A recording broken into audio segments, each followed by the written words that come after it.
have any thought? Oh, all right. Does anyone else have any? All right. Well, He's available now. he's available now. Okay. So we're gonna. Mayor, just one more thing. It's about $11,000 to $12,000 a year for the grant program. Correct. Yes. Again, too much for us. Yeah. All right. So I am going.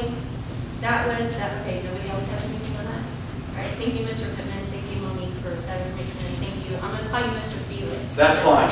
Not going to pronounce that name. That's okay. All right. So we will. I'm going to deep. So he is available for sure. He is, but we want to have him listen in for the. Oh yes, I probably should so she can hear.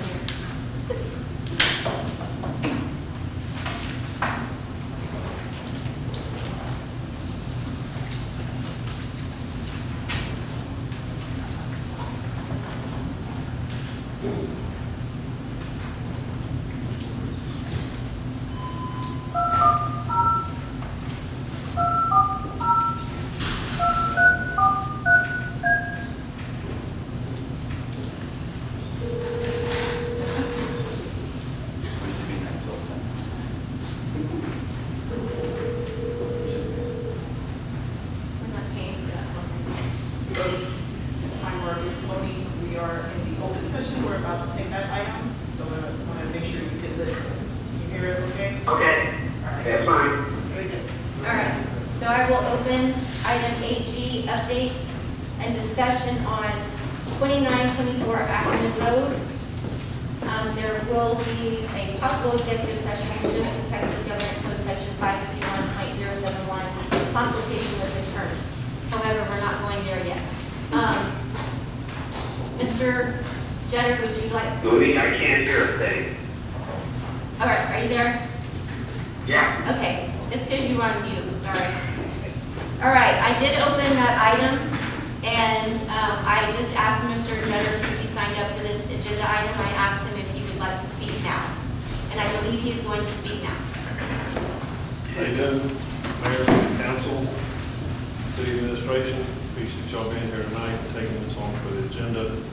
I do want to thank the Mayor and Monique for explaining to me the 4 items that I asked for at the last meeting. Monique gave me a call on the first and explained to me the grandfather clause that all our properties are under that C2 zoning over there.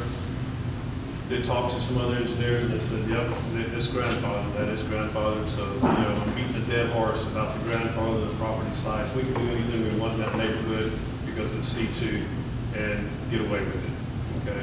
Because the city decided to zone our residential area into a C2 area, and you can do that kind of stuff without going and getting a variance. That being said, all right, I did my research again, looking up some things with the city. They have a code of ordinances that the city has. I made a copy of a general section of it and kind of highlighted it for everybody in the city council and the city there. It starts off with Title IX, land usage and building regulations. Then that under building regulations, then it jumps down to local amendments to building code, okay? Now I could read through every one of these and just bore everybody to death, but I'm going to jump to the meat of the program here. All right, moving buildings was an added paragraph. If you're moving a building in the city of Kirby, first off, it has to go through a stringent bunch of permits. It has to be insured, bonded, and everything else to be moved into the city, all right? It didn't say trailer house, it didn't say this, it said structure. So we'll move on down to item 11, added paragraph, relocation permit. If you can read right there, it says that if you're going to relocate something into the city of Kirby, relocation permit from the city council, not zoning, not planning, not somebody getting a permit. If everybody looks up here, this building just showed up on this vacant, used to be a residential lot, boom, showed up on the property. Nobody in the city of Kirby knew why. No permit had been pulled to do that. Now, a permit may have been applied to put a business on there and start a process of putting a business and maybe building a structure on there. But y'all have a zoning or building regulation here that says if you're gonna move a building on anywhere in the city of Kirby, no matter what piece of property, no matter what kind of property or tract of property, it needs to be approved by city council first after a permit has been taken. And when you do that, you go up to item B that says requiring information and application. They need to present the exact size and dimensions of what they're going to be moving in. And then again, highlighted, in determination that it should be granted such application, the city council should be governing among the other things that are following the criteria. Then you look down and it breaks it down into 6 sections there. These are city council considerations that should be taken. And I can read them all out, but I'm just going to hand it to you. I've highlighted what I think are the important items here. And city council needs to look at this, look at that trailer that showed up and nobody knew about. It should have never got this far.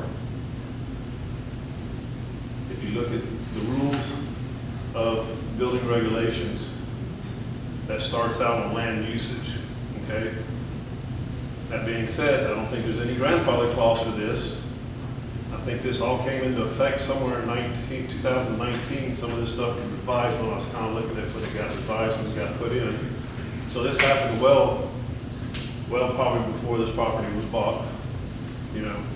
So what I'd like everybody to do is for discussion purposes and then maybe action later on is to go ahead and read up on our city codes and ordinances and see what needs to happen.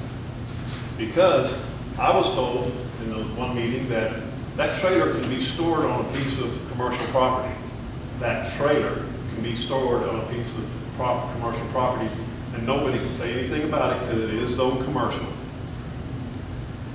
So they can stay like that as long as they want.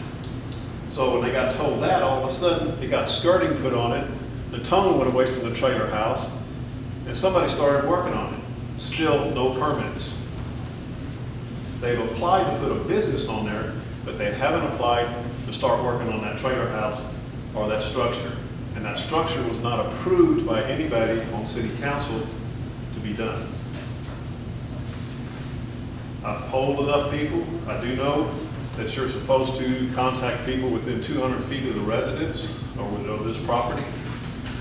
I did go with all the residents that are out there, the Covens, you know, Ronnie Rochelle. They haven't heard about it. The True Vision Church hadn't heard nothing about it, and neither has the Catholic Church. So those people within the 200-foot radius have not been contacted and polled on what do you think about what's going in here? How's it going to affect your neighborhood? Does that trailer fit into the neighborhood of a residential area and the housing that's in that area? That's the questions that city council needs to look at when they're looking at the 6 items that are taken in consideration for why somebody would do this to a piece of property. The city council is supposed to make that decision of deciding, are we going to allow this to happen in our city on this residential lot or commercial lot? It doesn't matter, because that was a neighborhood until that moved in right there. Okay? It was zone C2. I understand the grandfather clause. I understand it now. Okay? I can do what I like to do down there, you know. It's got grandfathers. Everybody on that piece of property is grandfathered. We don't have to follow the C2 size requirement because we got sucked into a C2 commercial area when we were residential. I understand that. It's real clear. But that trailer that was supposed to be stored is now turned into a structure. Okay, so now it cannot be stored anymore. It's a structure. It should have been permitted by the city council to put that in place. That's about all I got for tonight for my discussion. So, thank you. Thank you. Mark, are you still with us?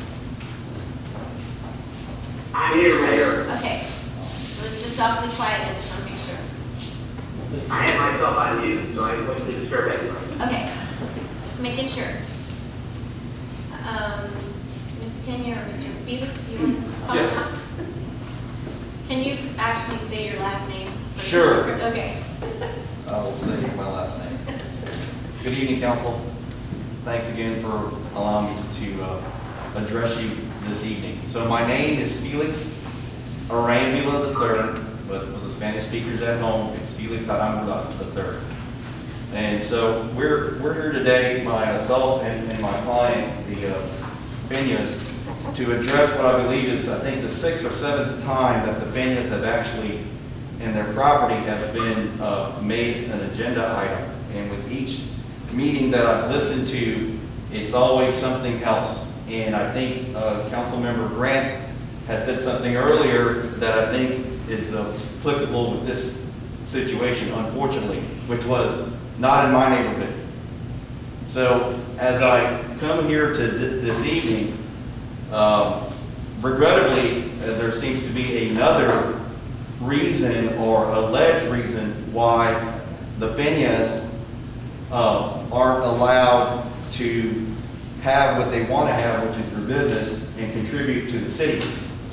So certainly, I didn't write down the particular sections of our muni code, which I don't think have been revised as of late, to properly address his concerns about a permit and things of that sort. But I certainly will listen to the tape and try to figure that out. I guess from our concern is, as I mentioned, this is probably the 7th time the Peñas have been up on the city council's agenda. And so one of the first things I keep asking myself is, why are they here again? Is the first thing that I have. Because I think at the last meeting there was no action that was taken. My understanding is that we were going through the plan review process, and that was that. Now it seems again, the property in question is yet again an agenda item. And so as I read the muni code, certainly one of the things that I notice is the city manager, working in conjunction with the mayor, will exercise his or her best judgment in determining what other items of city business should come before the council. Certainly, this particular property, again, coming up without any further understanding of why we're up again, other than quite possibly to discuss a plan review and the comments that were provided by the engineering firm that you're currently using to